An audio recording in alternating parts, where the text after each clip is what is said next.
MA previous की प्रिय छात्राओं,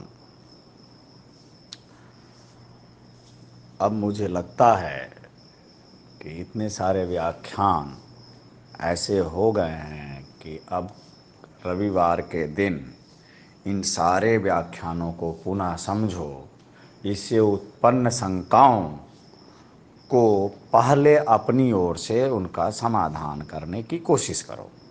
इस समाधान करने की कोशिश और उसके लिए नोट्स बनाने की प्रक्रिया के लिए कुछ इस व्याख्यान के साथ साथ कुछ सहायक ग्रंथों की भी आवश्यकता तुम्हें पड़ेगी।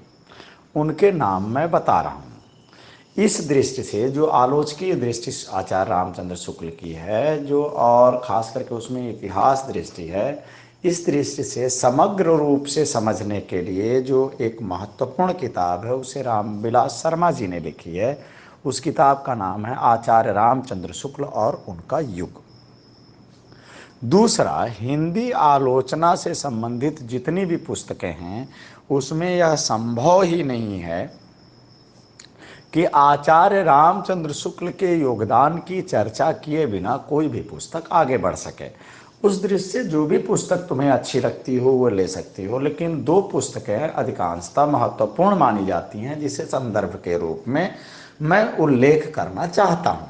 दो पुस्तकों में से एक तो है विश्वनाथ त्रिपाठी की पुस्तक का नाम है हिंदी आलोचना। उसमें पूरा का पूरा एक अध्याय आचार्य रामचंद्र शुक्ल के आलोचनात्मक योगदान और उनकी इतिहास दृष्टि को संबंध को ध्यान में रखते हुए लिखा गया है।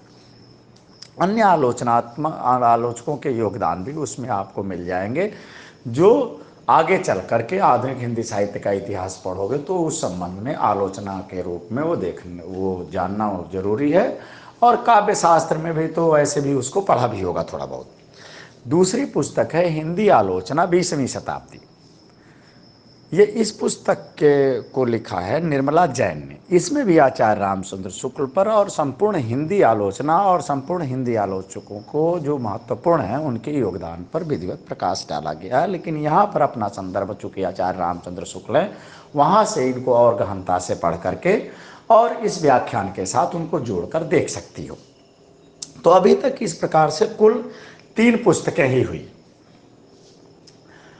एक रामविलास शर्मा जी की आचार्य रामचंद्र शुक्ल और हिंदी आलोचना, दूसरी विश्वनाथ त्रिपाठी की हिंदी आलोचना और तीसरी निर्मला जैन जी की हिंदी आलोचना 20वीं शताब्दी।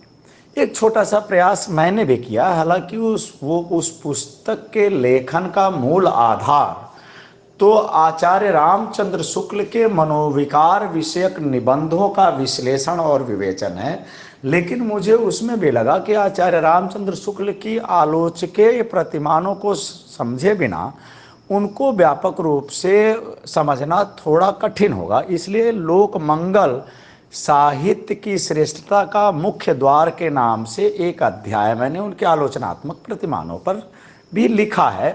अब वो कितना अच्छा है कितना बुरा है ये डिसाइड तुम्हें खुद करना है, इसके बारे में मैं केवल उल्लेख और संकेत दे रहा हूँ। बाकी जो भी पुस्तकें मैंने बताई हैं वो अति उत्तम किस्म की किताबें हैं, उनसे मदद ले सकती हो। अगली क्लास में हम मिलेंगे तो सीधे सीधे साहित्य इतिहास दृष्टि पे बात करते हुए हिंदी साहित्य इतिहास लेखन की परंपरा पर बात करेंगे। उससे पूर्व अगर इतनी तैयारी करके और उससे कुछ शंका और निकालती हो, उससे नोट्स बनाती हो, उसके समाधान के लिए संपर्क करती हो यूट्यूब के माध्यम से, व्हाट्सएप के माध्यम से, फ़ोन के माध्यम से, मुझे कोई आपत्ति नहीं। उस शंका के समाधान में तुम सबका बिल्कुल इस दृष्टि से स्वागत है। बस इस हफ्ते के लिए इतना ही।